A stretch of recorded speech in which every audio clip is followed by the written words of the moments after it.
Bonjour et merci de nous retrouver pour La Foi prise au mot, votre magazine de formation chrétienne. Nous voilà arrivés au seuil du carême et cette année, notre série de carême tournera autour d'un thème de circonstance, si on peut dire, les 7 péchés capitaux. Il ne s'agit pas ici de faire de la morale l'ancienne et de se culpabiliser en se demandant si au cours de la semaine nous avons été colériques ou envieux pour mieux s'en accuser, mais bien de se demander si la vieille classification ne renverrait pas à des comportements bien actuels et peut-être bien plus graves que d'avoir simplement mis ses doigts dans le pot de confiture. Et d'ailleurs, c'est par la gourmandise que nous allons commencer. Avec vous, François Potet, bonjour.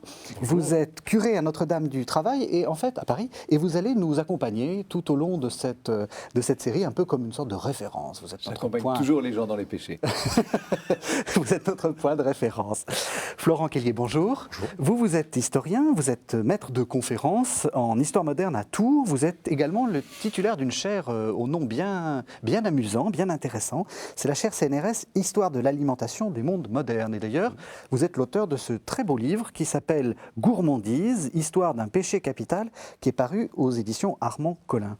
Peut-être une première question, la gourmandise, ça a une histoire, c'est pas quelque chose de toute éternité? Ça a une histoire, et une très très belle histoire, puisque c'est une histoire qui remonte au premier temps du christianisme, et c'est un péché qui va venir jusqu'à nous, puisqu'il a été laïcisé au 19e, 20e siècle par le discours médical. Donc c'est vraiment une très très belle histoire, une très longue histoire, avec en plus l'ambiguïté du terme gourmandise. Ouais. Vous évoquiez les doigts dans le pot de confiture, mais il y a aussi la gloutonnerie derrière. Ouais.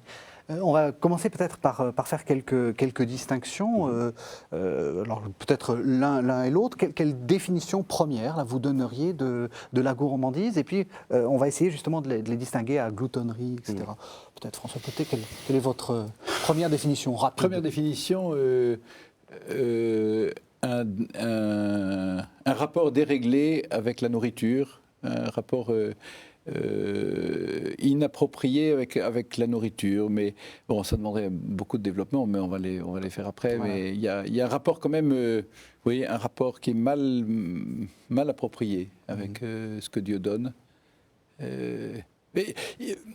Enfin, au début de cette émission et au début de toute cette série d'émissions, il faudra vraiment parler du péché et comment est-ce qu'on situe le péché, parce que c'est pas peine de parler de la gourmandise si on comprend pas ce que c'est qu'un péché.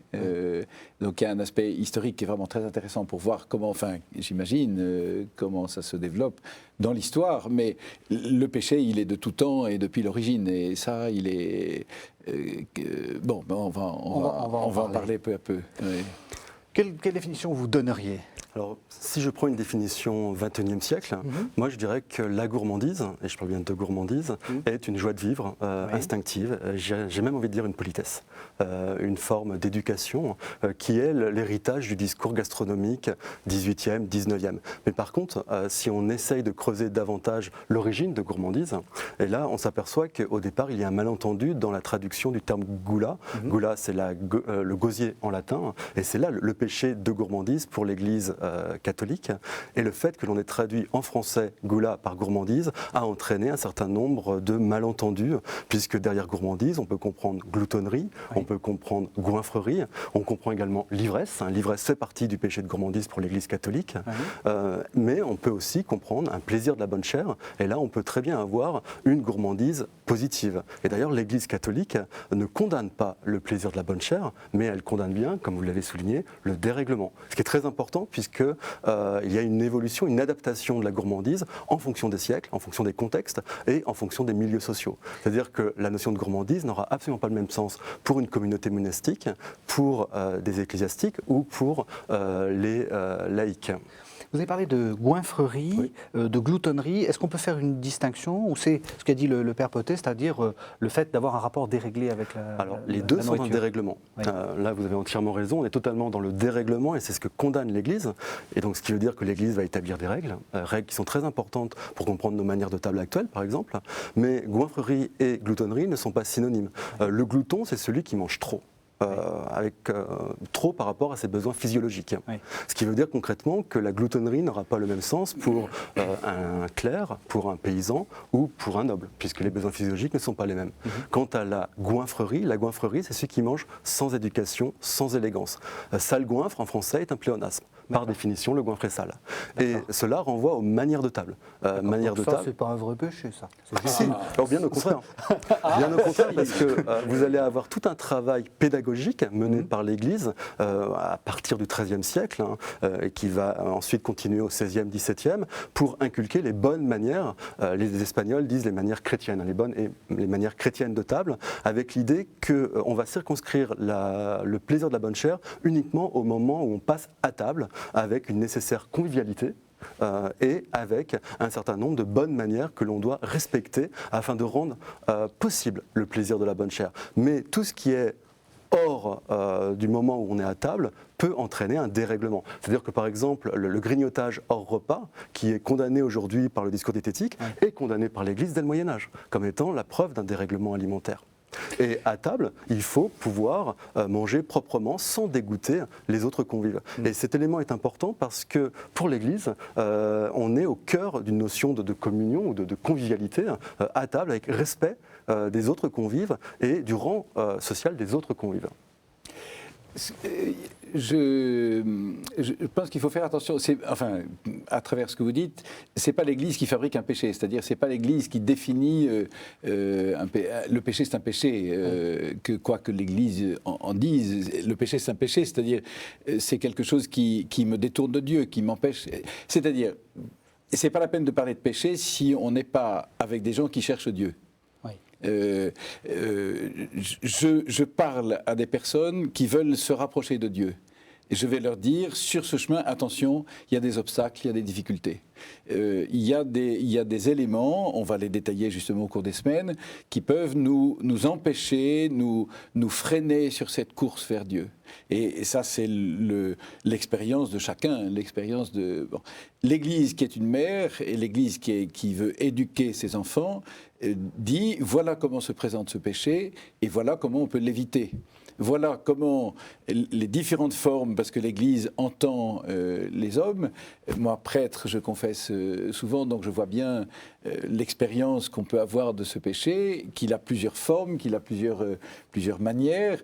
Et l'Église va, dans son expérience, qui grandit avec les siècles et qui évolue en fonction de la société, parce que les péchés ne sont plus les mêmes exactement matériellement parlant aujourd'hui, l'Église va souligner peut-être tel ou tel aspect et rendre prudent ou attentif à telle ou telle manière de l'éviter.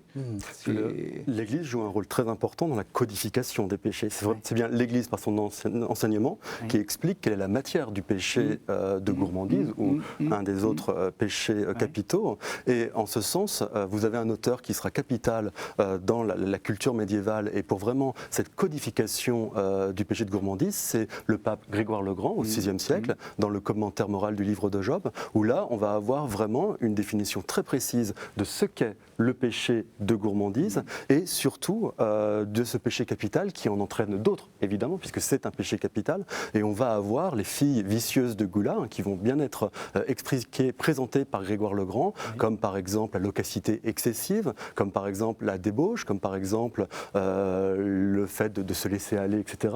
Et cela ensuite sera enseigné aux fidèles. Donc l'Église a joué un rôle très important de codification et d'explication de ce qu'est ces péchés. Et ça, c'est rendu obligatoire à partir du moment où on va imposer la confession annuelle. Et donc à partir du Concile de Latran, à partir de 1215, l'Église va s'appuyer sur l'enseignement des 7 péchés capitaux, notamment avec les ordres mendiants, dominicains, franciscains, récemment créés au XIIIe siècle.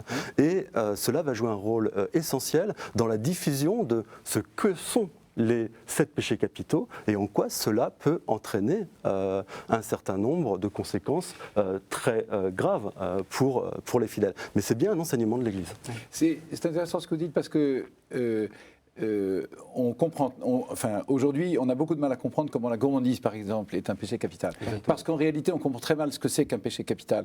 Péché capital, c'est pas un jugement sur la gravité du péché en lui-même, c'est le fait que ce péché-là est comme une mère qui a des filles, et vous l'avez dit tout à l'heure, ce péché-là peut en entraîner d'autres. Quand quelqu'un, je vais vous dire un exemple idiot, je me confesse et je dis, je demande pardon parce que j'ai du mal à me lever le matin. Et le confesseur me dit, est-ce que c'est pas plutôt parce que vous avez du mal à vous coucher le soir ? Bon, ah bah oui. Et pourquoi est-ce que j'ai du mal à me coucher le soir? Parce que, et pourquoi est-ce que, bon, et on remonte comme ça jusqu'à finalement une origine.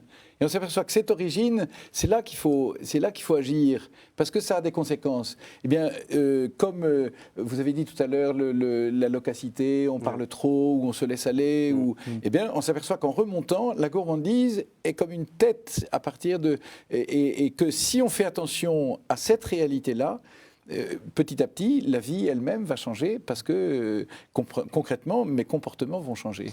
Dans ce que vous avez dit, le péché pour vous est une sorte d'obstacle, c'est-à-dire que c'est des comment dire, c'est une sorte d'épreuve, une sorte de course d'obstacles qui nous empêche sur un chemin. C'est ça que je trouvais intéressant. Oui. Le péché, c'est quelque chose qui nous ralentit. C'est exactement qui me ralentit ou qui m'arrête.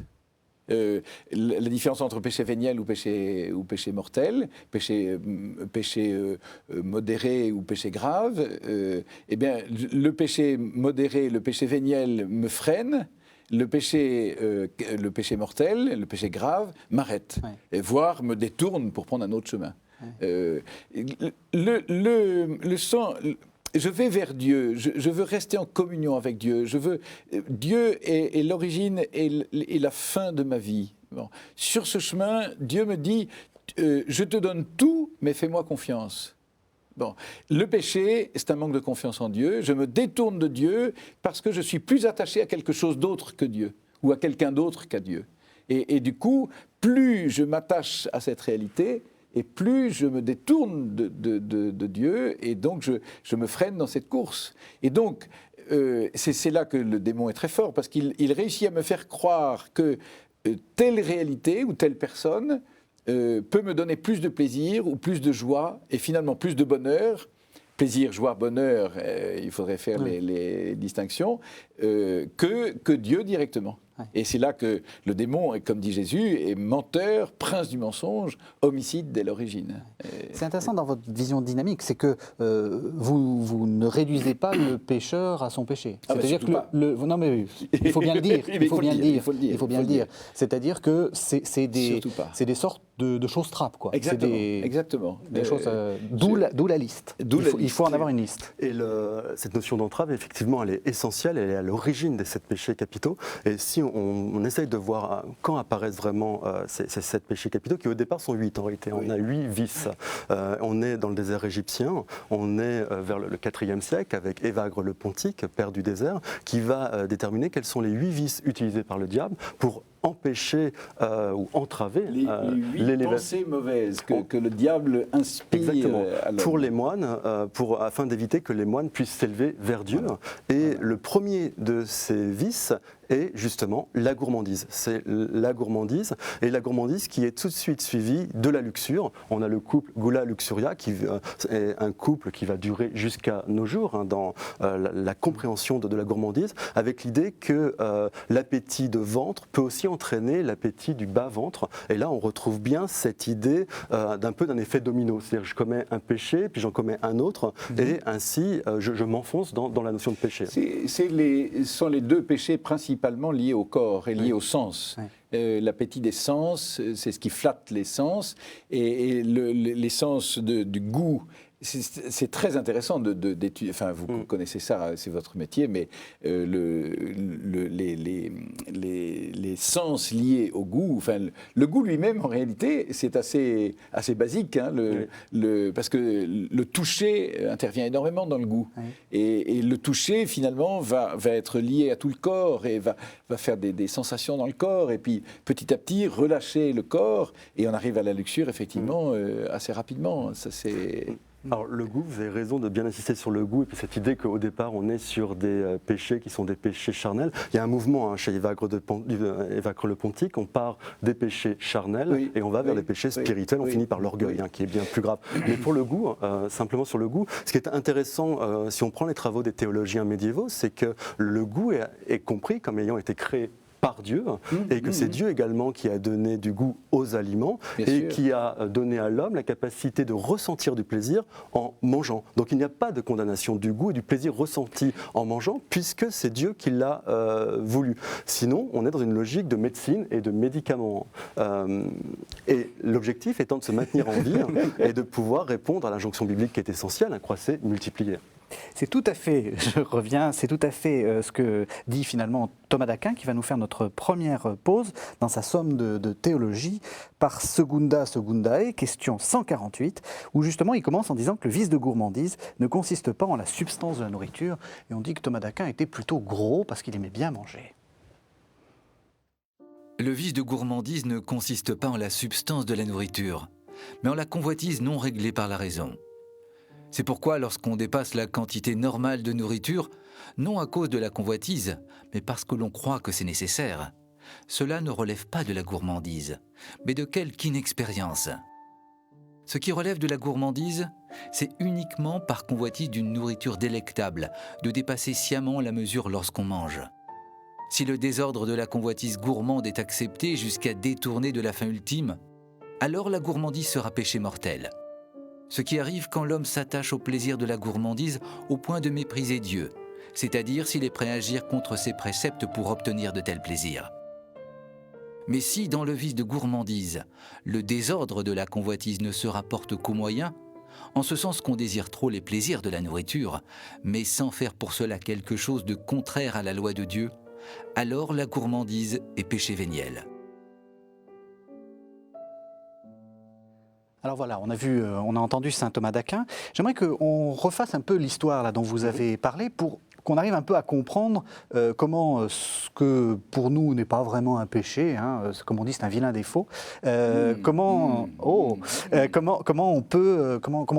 en est arrivé là. Alors, est-ce que vous pouvez nous faire une sorte de rapide tour de vue, d'horizon de l'histoire de la gourmandise? Alors, très bien. Première étape, désert égyptien, vers 360. Évagre le Pontique, les 8 vices capitaux, ou les 8 pensées mauvaises, Gula, le risque de sombrer dans le goût de la bonne chair et de ne pas aller vers Dieu, avec un idéal qui est plutôt un idéal de privation alimentaire. On est dans un milieu marqué par l'ascétisme. Ensuite, vers 420, donc début du 5e siècle, Jean Cassien, le moine Jean Cassien, va jouer un rôle important car c'est lui qui va transmettre en Occident les idées d'Évagre le Pontique, hein, les 8 vices capitaux. Après, 6e siècle, Grégoire le Grand, qui reformule l'ordre des 7 péchés capitaux, où là, on va mettre l'orgueil en premier et on va mettre à la fin donc, la gourmandise et la luxure. Et ensuite le XIIIe siècle qui est très important dans l'histoire du christianisme en Occident, parce que c'est vraiment là où il y a un énorme effort de pastoral, et c'est vraiment là où on va inculquer à l'ensemble des fidèles la liste des 7 péchés capitaux. Mais à partir du moment où les 7 péchés capitaux sont enseignés à l'ensemble des fidèles, et non plus uniquement à un milieu d'élite d'ecclésiastique, on va commencer à adapter le péché de gourmandise, et on va passer de la notion de privation alimentaire à la notion de modération. Médiocritas, qui est une valeur dans la culture médiévale, c'est-à-dire le juste milieu. Et là, le XIIIe siècle joue un rôle important. Saint Thomas d'Aquin joue également un rôle très important dans cette notion de juste milieu, afin de rendre acceptable pour l'ensemble des fidèles le péché de gourmandise. Et ensuite, on s'aperçoit qu'on va continuellement dédramatiser ce péché de gourmandise, puisque ce n'est pas celui qui pose le plus de problèmes à l'Église, et c'est encore vrai aujourd'hui. Et ça, c'est quelque chose qu'on voit dès la fin du Moyen-Âge, où les péchés qui posent vraiment problème, il y a le péché de l'avarice, parce que derrière, il y a le rapport à l'argent, et puis il y a surtout l'orgueil. L'orgueil, là, oui, il y a un péché bien plus grave que ce que naît la gourmandise, et on s'aperçoit que l'Église va, en fait, plutôt condamner derrière la gourmandise l'ivresse, et toutes les conséquences de l'ivresse et les dérèglements, le non-respect des bonnes manières. Si je peux me permettre, à travers ce que vous dites, que j'entends, quand j'entends un historien, je ne voudrais pas qu'on croie que l'Église se met derrière un bureau et dire on va adapter le péché de gourmandise parce qu'on parle maintenant à des fidèles et on ne parle plus à des moines. Ce n'est pas l'Église qui adapte le péché, c'est concrètement, effectivement, la pastorale qui fait que j'adapte le langage en fonction des gens à qui je parle et qu'effectivement, l'exigence spirituelle que va vivre un moine ou quelqu'un qui est consacré au Seigneur n'est pas du même ordre que l'exigence spirituelle de l'homme qui est dans la vie de tous les jours. C'est pas que son péché sera plus grave ou moins grave, mais c'est vrai que la réalité qu'il vit a des exigences pastorales, ascétiques ou autres, qui ne sont pas exactement les mêmes, mais qui demandent des ajustements. Mais la pastorale est quand même le fait de l'Église. Bien sûr, bien sûr. Mais et on a un vrai processus d'adaptation, en réalité, qui était obligatoire. Et on le voit très très bien, notamment sur le rapport à la privation alimentaire. Oui. On voit, notamment si on prend les hagiographies, par exemple. Dans les hagiographies... La vie de saint, oui. Donc, si on prend les hagiographies de l'époque médiévale, on voit que la mortification alimentaire est encore valorisée. Et si vous prenez les vies de saints du XVIIe, XVIIIe siècle, on voit que l'Église commence à prendre du recul, les autorités ecclésiastiques prennent du recul par rapport à la privation, afin de mettre en avant d'autres valeurs qui sont plutôt... je termine. Sinon, c'est très important parce que ça permet de comprendre l'évolution de la gourmandise et de ce que l'Église comprend derrière ce péché de gourmandise, parce que derrière la notion de privation alimentaire, l'Église voit deux péchés bien plus importants. Le risque de la colère par l'irritabilité d'un organisme fatigué et l'orgueil. Regardez ce que je suis capable d'infliger à mon corps. Et au contraire, le juste milieu, la modération, là, c'est valorisé. Et donc, ça entraîne réellement une redéfinition de ce qu'on entend par gourmandise. Et ça, c'est important pour comprendre l'évolution de ce péché. C'est encore une fois une adaptation pastorale à la réalité vécue. La gourmandise elle-même ne change pas. La gourmandise elle-même, c'est la gourmandise. Ouais. Mais de fait, parce que des gens ont voulu se priver et ont fait des excès dans l'ascétisme ou dans la privation, l'Église dit attention, attention, à vouloir supprimer un péché ou à vouloir éviter un péché, vous allez tomber dans des choses plus graves. Du coup, effectivement, attention à l'équilibre de la vie spirituelle, parce que le but de la vie, c'est pas de lutter contre le péché. Le but de la vie, c'est d'aller vers Dieu. Et il faut maintenir ça absolument, absolument. Je répète sans cesse, et j'aurai sans doute l'occasion de le redire parce que je radote dans ce domaine. Il y a deux manières de faire un jardin. Il y a ceux qui passent leur vie à enlever les mauvaises herbes. Au bout du compte, ils ont une pelouse magnifique, un truc nickel, mais il n'y a pas de fleurs parce qu'ils n'ont pas pris le temps de les faire pousser. Et puis il y a une autre manière, c'est de faire pousser les fleurs. Si on voit une mauvaise herbe, on va l'arracher. Mais au bout du compte, le jardin serait les mauvaises herbes sont étouffées par les fleurs. Donc il y a des gens qui passent leur carême à essayer d'éradiquer un péché, mais c'est épouvantable. Puis il y a des gens qui font un carême à essayer de faire grandir en eux la capacité d'aller vers Dieu. Sur ce chemin vers Dieu, je m'aperçois qu'il y a objectivement des obstacles. Et il faut qu'au début du carême, je prenne conscience de ces obstacles. Et tout ce qui est du domaine de l'alimentation, c'est peut-être le moment de faire un point en disant il faut peut-être que je règle un peu mes appétits, que je règle un peu ma vie dans ce domaine. Et au fond, la toute première éducation de l'enfant, c'est à propos de la nourriture. La toute première éducation qui, je sais que le mot est difficile et risque de faire sursauter, mais il y a presque une phase de dressage par rapport au repas, par rapport à la nourriture, et petit à petit, une maman qui veut aider son enfant, qui éduque vraiment son enfant, va éduquer son enfant par rapport au repas, va régler les repas pour que ça devienne quelque chose de régulier, sans trop ni pas assez, et il y a quelque chose d'essentiel dans la vie à mettre... C'est pour ça que vous disiez que les bonnes manières, c'est important ? Ah ben très important. Très important parce que, d'abord, les bonnes manières, ça règle ma propre vie et puis ça règle la capacité de vivre en société. Et c'est important parce que ça fait partie de la charité, au fond. Ça règle ma vie personnelle. Je vais vous raconter une petite histoire personnelle qui m'a beaucoup frappé. J'étais un jour dans quelques jours de récollection. J'étais tout jeune presque, c'était au tout début de ma vie sacerdotale. Et un soir, j'arrive, j'étais en train de manger un petit morceau comme ça, les fesses sur un truc. Bon. Et puis il y a une religieuse que j'aimais beaucoup qui arrive et qui me voit manger comme ça très vite. qui me dit « Oh, mon père, comme on prend ses repas, on finit par célébrer la messe. » Et ça m'a énormément marqué. Et je crois qu'elle a profondément raison. Je ne dis pas que je fais toujours ce qu'il faut, parce qu'il y a des jours où on avale un repas beaucoup trop vite. Mais je me rends compte qu'effectivement, ne pas prendre le temps de se mettre à table, ne pas faire des repas réguliers, tout ça est très important.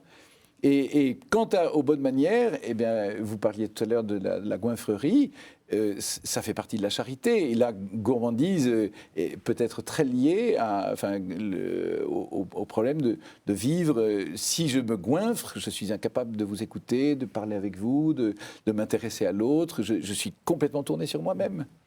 Alors, oui, pardon. Les bonnes manières est importante et c'est une construction, les bonnes manières. C'est une construction culturelle. Alors l'Église a joué un rôle, mais il n'y a pas que l'Église qui a joué un rôle.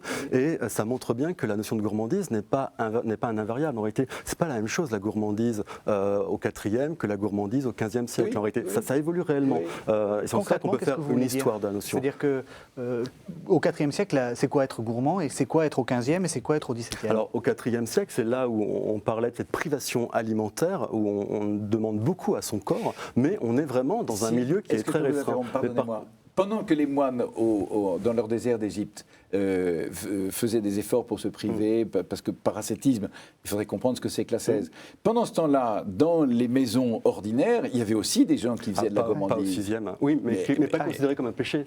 Mais si. Non. Ah, parce qu'on ne l'avait pas encore codifié comme ça. Justement, donc vous êtes d'accord avec moi qu'il y a bien un travail de codification de l'Église. Parce que c'est ça qui fait que c'est enseigné à l'ensemble des fidèles. Le péché a une réalité antérieure à la définition. Il faut prendre en compte la profondeur historique et le fait que l'on va adapter ça. On remonte encore plus loin. Dans les Actes des Apôtres ou dans les premiers temps des chrétiens, regardez Saint Paul qui se met en colère parce que les agapes de charité, certains sont ivres et certains se goinfrent pendant que d'autres n'ont rien. Le péché de gourmandise existe déjà. Simplement, on n'a pas encore le vocabulaire qui va se développer. C'est ce que vous dites. La théologie. Mais le péché existe. Donc, la notion de vocabulaire est essentielle. C'est pour ça qu'on ne peut pas dire que la gourmandise reste la gourmandise, parce qu'il y a vraiment une évolution qui permet de comprendre le fonctionnement d'une société. Et c'est un très très beau poste pour comprendre le fonctionnement de la société médiévale ou de la société de l'époque moderne. Alors pour revenir sur les bonnes manières, parce que c'est vraiment essentiel, les bonnes manières, vous avez évoqué le terme de dressage et vous avez entièrement raison. C'est-à-dire qu'il y a eu un dressage en Occident, ce que nous appelons le processus de civilisation des mœurs, mais ça reprend exactement la même idée. Et la table a été un lieu, mais vraiment stratégique, afin de contrôler le plaisir de la bonne chère. C'est-à-dire que l'Église a réellement joué un rôle essentiel dans ce qu'on pourrait appeler déjà une gastronomie, même si le terme n'existe pas encore puisqu'il apparaîtra en 1801. On a déjà cette idée dans le sens où gastronomie, c'est les règles du ventre, les règles de l'estomac plutôt, et l'Église va essayer de régler réellement le comportement qu'on puisse avoir en sachant que la prise de repas se fait en commun et qu'effectivement on montre sa personnalité dans sa manière de manger. Oui. On est sur ce partage, sur un respect d'un certain nombre de valeurs communes qui vont être enseignées et qui vont être progressivement construites. Il faut vraiment se replacer dans un contexte, dans une construction culturelle qui se fait progressivement et qui touche des milieux sociaux très différents. Et la pastorale, obligatoirement, s'adapte.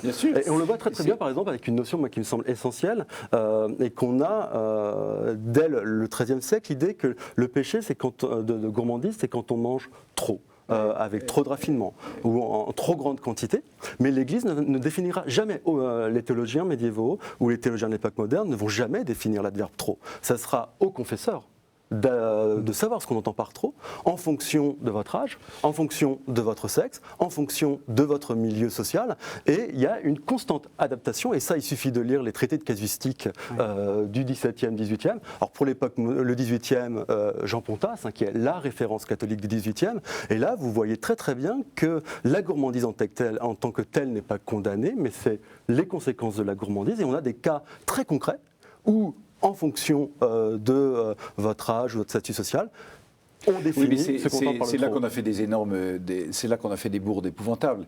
Quand on prend un manuel de casuistique d'il y a 60 ou 70 ans, ou même 50, c'est effrayant pour le confesseur. Alors, grand 1, si le pénitent, nanana, petit a, petit a, on est dans des trucs mais absolument dingues.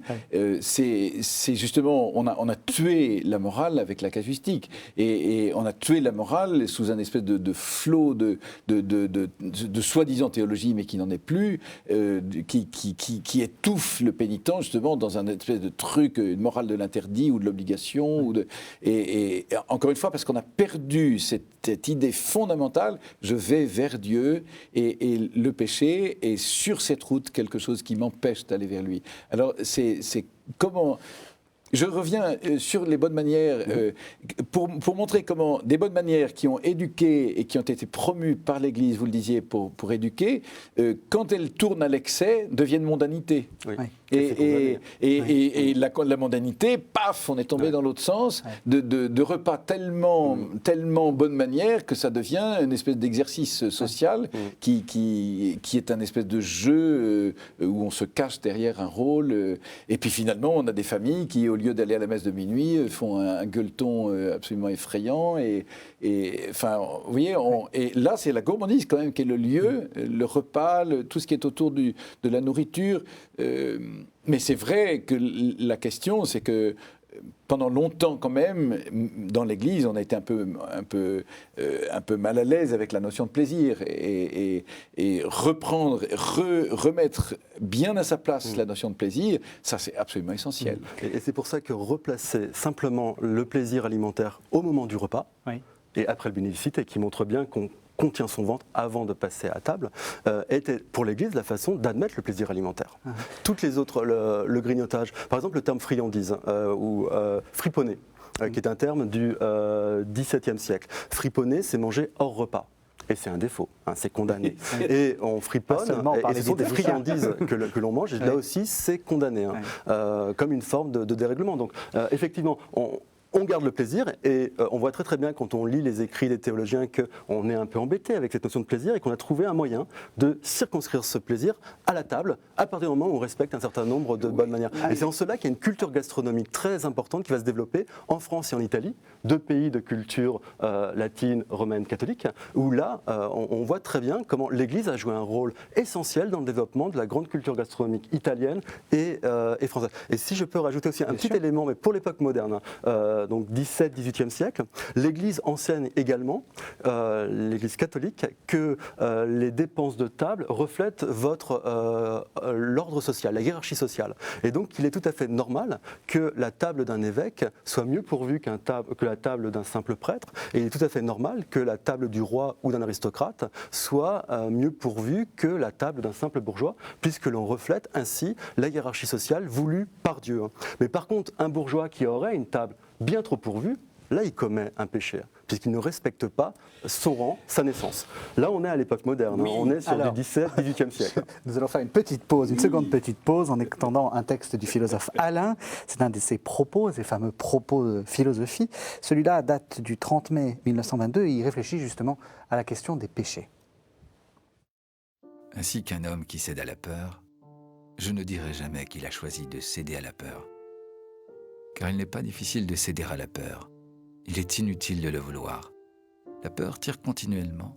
Il n'y a qu'à la laisser faire. Comme pour dormir le matin, il suffit de s'abandonner. Le paresseux ne choisit point la paresse. Paresse se passe très bien d'être choisie.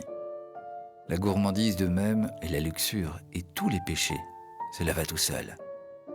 L'automobile au tournant ira dans le ravin. Elle ira toute seule dans le ravin. Dès que l'homme ne se dirige plus, les forces extérieures le reprennent. Et si j'écris n'importe quoi, ce sera une sottise. Le bavard qui se lance ou qui seulement s'endort ira de sottise en sottise. Ce que les anciens, hommes de jeu et de sport, avaient très bien vu, disant que la force gouvernante ou volonté est directement bonne et que nul n'est méchant volontairement. Voilà, alors on va peut-être continuer notre histoire et j'aimerais que vous nous expliquiez ce temps de basculement. Là, vous avez déjà dit que l'Église a bien accompagné la gourmandise pour en faire presque pas une vertu, mais une sorte de bonne, comme vous dites, de bonne chair. À quel moment ça s'est vraiment opéré ? Quel est le moment où on peut dire que la gourmandise devient un péché admis, si on peut dire ça, mais je sens que le père Potet va pas aimer. Mais en fait, je vous laisserai répondre. En fait, pour l'Église, ça reste un péché. Ça reste un péché jusqu'à aujourd'hui. Par contre, dans l'évolution en Occident, la notion de gourmandise reste très négative, en gros, jusqu'à la fin du XVIIIe siècle. Jusqu'à la fin du XVIIIe siècle, on est sur une incorrection. Quand on emploie le terme de gourmand, de gourmandise, on est sur un registre qui est négatif. Ce n'est que à partir du XIXe siècle que l'on voit apparaître une notion positive de la gourmandise, mais on est hors du discours de l'Église. Et après, 19e, 20e, on a une laïcisation de la société occidentale et qui va avoir un effet un peu curieux concernant la gourmandise, c'est que la gourmandise va réapparaître en gros dans la seconde moitié du XXe siècle comme un péché. Mais non pas un péché contre son âme, mais un péché contre son corps, dans le cadre d'une société qui va mettre... dans le cadre où on fait davantage, on met en avant son apparence physique, c'est-à-dire qu'on a de nouveaux canons de beauté, c'est la culture... On laïcise le péché d'une certaine façon. Le péché a été laïcisé, c'est le seul. On le médicalise d'une certaine façon. Totalement, il a été médicalisé second 20e et 21e siècle. Et encore aujourd'hui, si vous prenez la presse qui peut paraître après des moments où on mange un peu plus, on va vous dire maintenant il faut se mettre au régime avec une culpabilisation, mais qui n'est absolument plus du registre religieux, qui est d'un registre diététique et qui est plutôt lié en réalité au monde anglo-saxon avec un refus du plaisir alimentaire. Et qui est finalement beaucoup plus dur que toute morale au moment où la morale était la plus dure d'ailleurs. Enfin, c'est les absurdités de notre société d'aujourd'hui où on va aller payer des sommes astronomiques pour faire des cures de 3 semaines de jeûne avec un espèce de petit bouillon, enfin n'importe quoi. Ou bien on va faire des cures de régime et de diététique absolument insensées à bouffer du faux sucre et des faux trucs et bon. Et puis pendant ce temps-là, on va se goinfrer de télé, de n'importe quoi. Et puis tous les magasins qui regorgent d'étalages, de machins pour tenter. Enfin, donc on est dans une espèce de contradiction totale. Et c'est la raison pour laquelle je reviens à ce péché. La gourmandise, qu'elle soit au 1er siècle ou au 21e siècle, c'est la même chose. Simplement...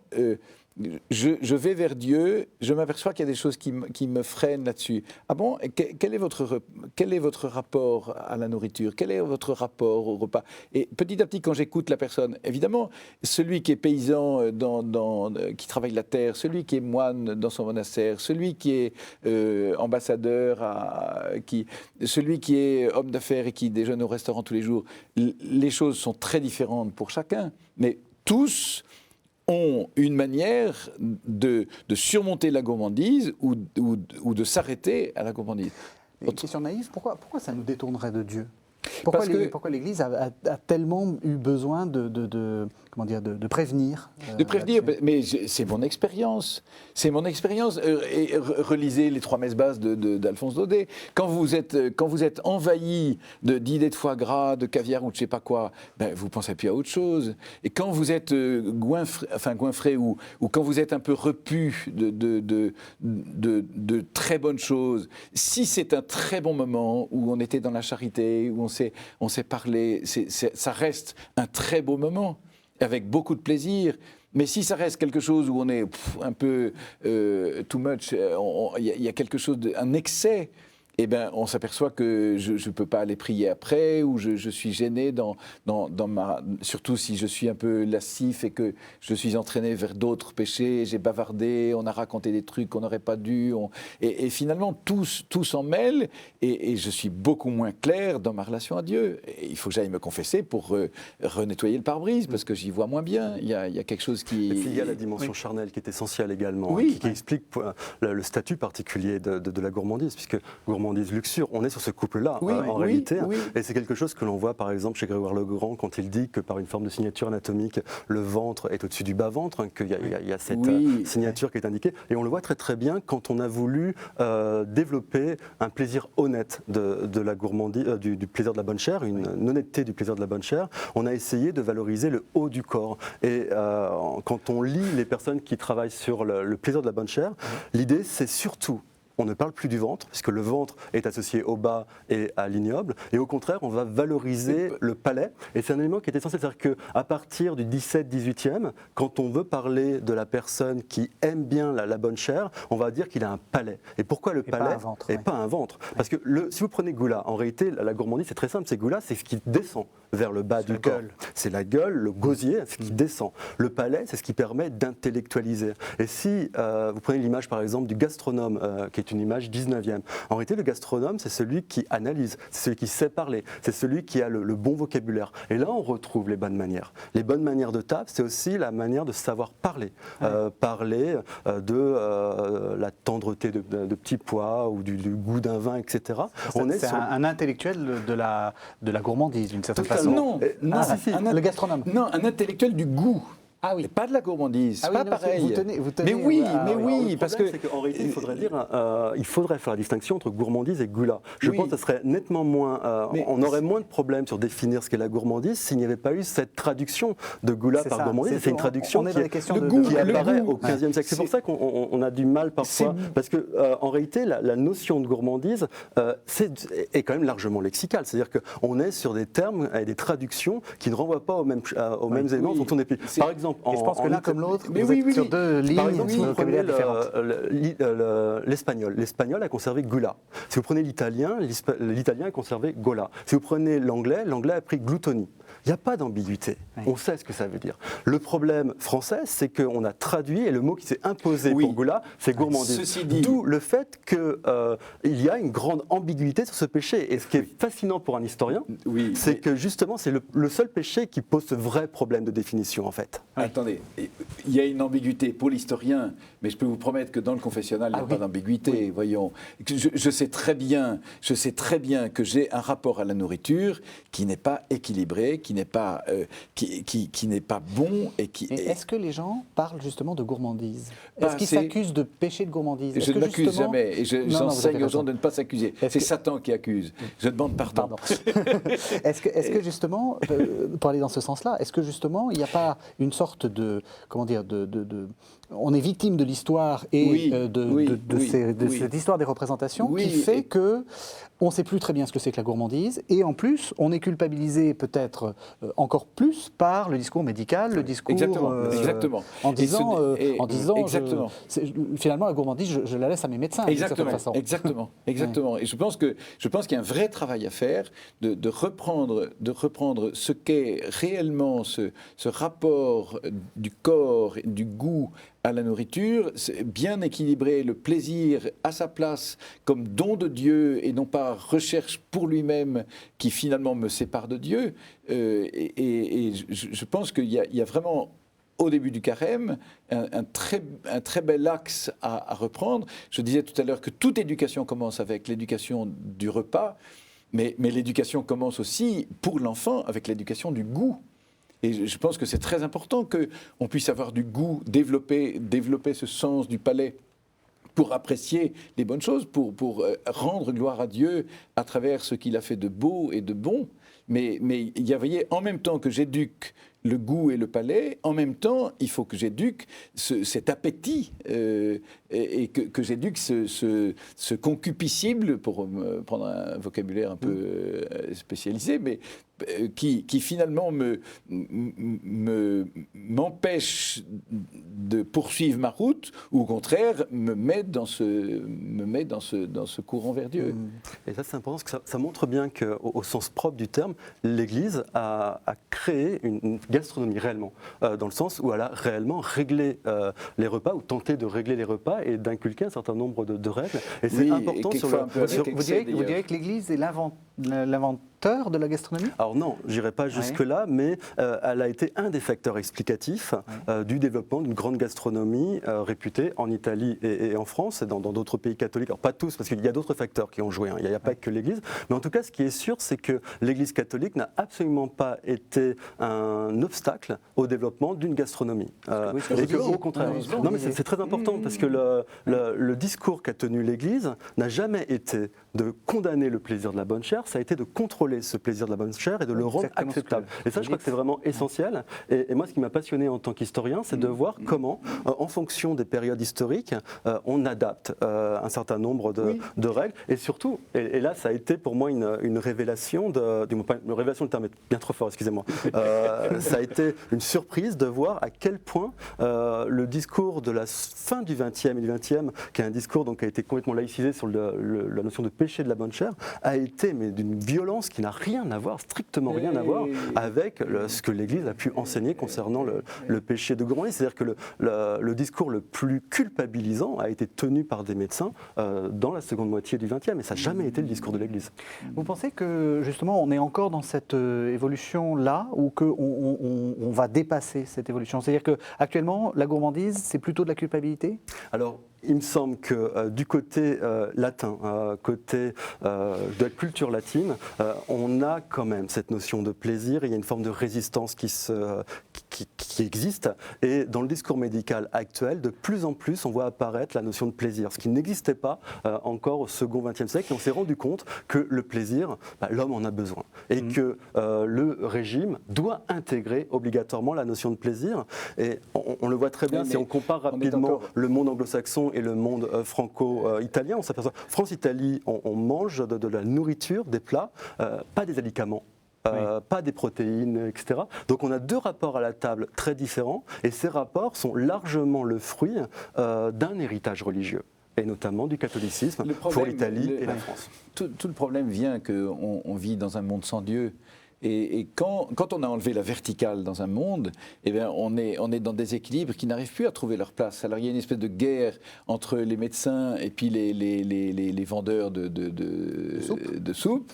Et du coup, on enlève le plaisir d'un côté, on s'aperçoit qu'il faut en remettre un peu, parce qu'on essaye de reconstruire des équilibres, mais on n'a plus le fil à plomb. Donc ça ne peut pas tenir. Il y a quelque chose qui est... le plaisir, quand il est reçu comme un don de Dieu et qui accompagne la charité et qui accompagne quelque chose de bon. J'avais un vieux prêtre que j'aimais beaucoup et qui avait une très belle définition de la gourmandise. J'aurais dû commencer par là tout à l'heure. Il disait, la gourmandise, c'est la bouchée de trop que je vais prendre. Je sais très bien que là, c'est bien, c'est parfait. Et puis allez, encore un petit peu... Bon, et la bouchée de trop, je sais qu'elle va me faire du mal, et je sais que je vais faire basculer l'équilibre. Et là, tac, je suis tombé dans le péché de gourmandise. Il y a quelque chose qui... Vous voyez, alors, on est dans un domaine particulier de la gourmandise, pour reprendre vos classifications tout à l'heure, mais au fond, il y a un bien, un juste, quelque chose qui est bon, et puis il y a quelque chose qui devient déséquilibré, parce que chaque fois, je perds la verticale.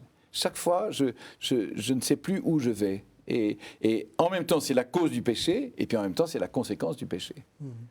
Est-ce qu'il y a eu un discours tout au long de l'histoire pour se guérir de la gourmandise? Est-ce qu'il y a un contre-discours? Alors oui, qu'on retrouve, qui est minoritaire quand même, mais on a des exercices spirituels, notamment à l'époque moderne, pour apprendre à se dégoûter de la nourriture, mais ça a été vraiment ultra minoritaire. Je pense par exemple à un jésuite qui s'appelle Lessius, qui a publié en 1617 à Anvers non mais ça, c'est un courant qui existe, qui a été minoritaire dans le catholicisme, avec comment apprendre à se dégoûter de la nourriture pour pas trop manger, mais ça n'a jamais été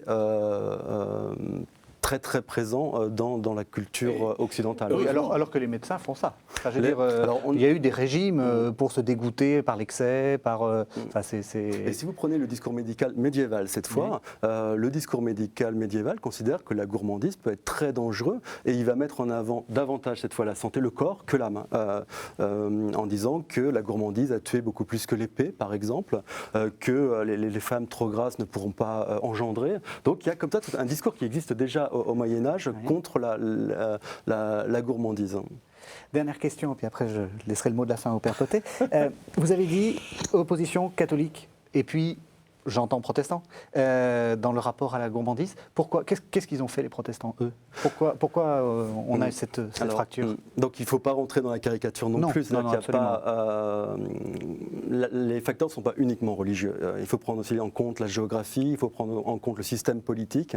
Mais on s'aperçoit en Europe qu'on a deux modèles qui s'opposent.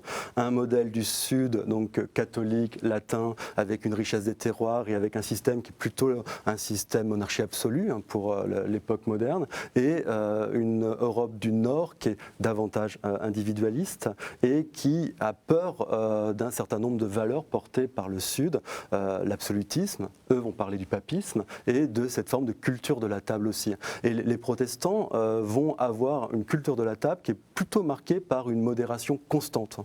Par exemple, l'alternance des jours maigres et gras n'existe pas dans le protestantisme, alors que dans l'Église catholique, c'est institué. Pour le protestantisme, ça n'a pas de sens de décréter qu'il y a des jours gras et des jours maigres. Pour eux, c'est une forme d'hypocrisie, et ils développent l'idée que lors des jours maigres, si on prend plaisir avec des poissons fins, etc., ce qui n'est le cas que des élites pour l'époque moderne, c'est la preuve d'une hypocrisie catholique. Et avec un affrontement qui est assez violent. Et le thème de la gourmandise du ventre sera très très présent au XVIe siècle, parce que ça permet de parler de la cuisine pontificale, et notamment la vente des indulgences, etc., des sacrements. Et c'est un thème très très fort de la Réforme, cette opposition. Et on a bien deux cultures de table très très différentes entre l'Europe du Nord et l'Europe du Sud. Mais il faut prendre aussi en compte pour l'Europe du Nord qu'on n'a pas la même richesse des terroirs, pas la même géographie, et absolument pas le même système de société, de vie en société. Heureusement, aujourd'hui, dans le Nord, on trouve tous les produits du Sud. Donc, dernière question, vous l'avez dit, on a quelques jours de l'entrée en carême. Oui. La gourmandise, c'est encore un péché? Bien sûr, c'est un péché. Je crois qu'il faut élargir la chose. Le carême, je vais vers Pâques. Pâques, c'est le renouvellement de mon baptême, c'est l'acte de foi, c'est l'adhésion à Dieu, c'est je veux faire un avec Dieu, Dieu en moi et moi en lui. C'est vraiment l'axe du carême.